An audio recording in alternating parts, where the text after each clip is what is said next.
Eugenic and civilization value of birth control is becoming apparent to the enlightened and the intelligent. The campaign for birth control is not merely of eugenic value, but is practically identical in ideal with the final aim of eugenics. Margaret Sanger, 1921. In her autobiography, Margaret Sanger wrote about a speech she gave in 1926 at a Ku Klux Klan rally in Silver Lake, New Jersey. The Planned Parenthood founder bragged about the fact that afterward, she was invited by 12 other Klan chapters to speak at their events.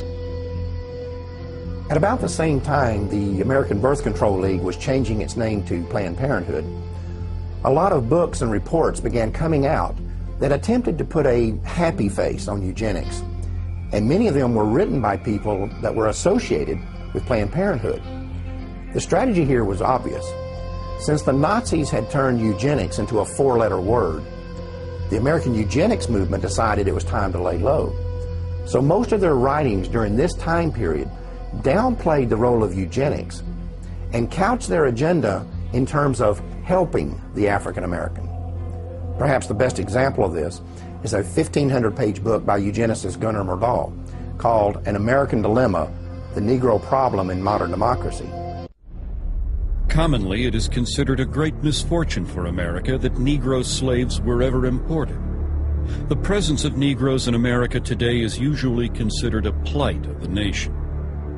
Chapter 7, page 167. All white Americans agree that if the Negro is to be eliminated, he must be eliminated slowly, so as not to hurt any living individual Negroes.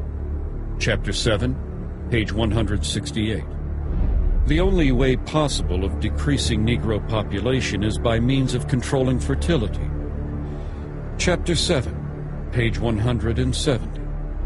Birth control facilities could be extended relatively more to Negroes than to whites, since Negroes are more concentrated in the lower income and education classes. Chapter 7, page 176.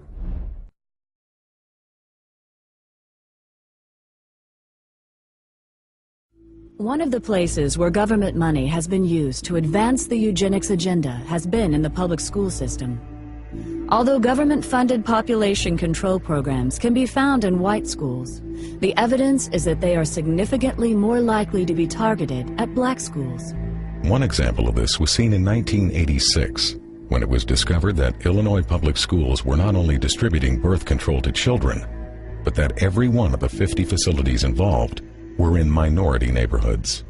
When this information was made public, a local African-American pastor organized a campaign to stop the program. Reverend Hiram Crawford labeled the project Genocide, saying that the obvious goal was to go after the Hispanic and black population. That same pattern was also found in Maryland in the 1990s.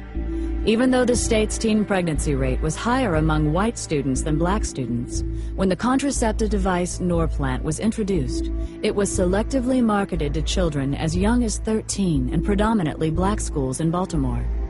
The result was that of the first 350 girls implanted at a local middle school, 345 were African American. Then, when Norplant was approved for general distribution, of the first 100 schools selected, all 100 were in minority neighborhoods. The Norplant contraception device was developed by the Population Council in New York, which had been established in 1952 under the leadership of its president, John Rockefeller. Its next two presidents, Frederick Osborne and Frank Notestein, were both former members of the American Eugenics Society, and Notestein would later serve on the National Advisory Council of Planned Parenthood.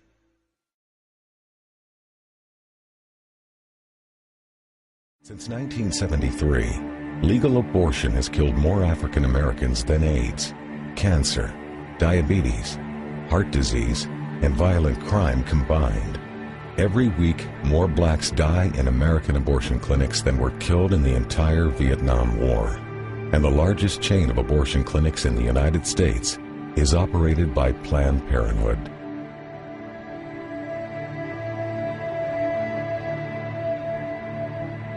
We have now reached a point in this country that African American women though they make up 12% of the population, they account for 37% of the abortions.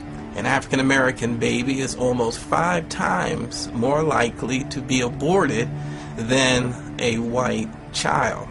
The abortion industry at this point kills as many African American people every 4 days as the Klan killed in 150 years. And you can truly say the most dangerous place for an African American to be is in the womb of their African American mother. Birth control and abortion are turning out to be the great eugenic advances of our time. Frederick Osborne, founding member of the American Eugenics Society, 1973. The best way to hate a nigger is to hate him before he is born. Leander Perez, Louisiana State Judge, 1970.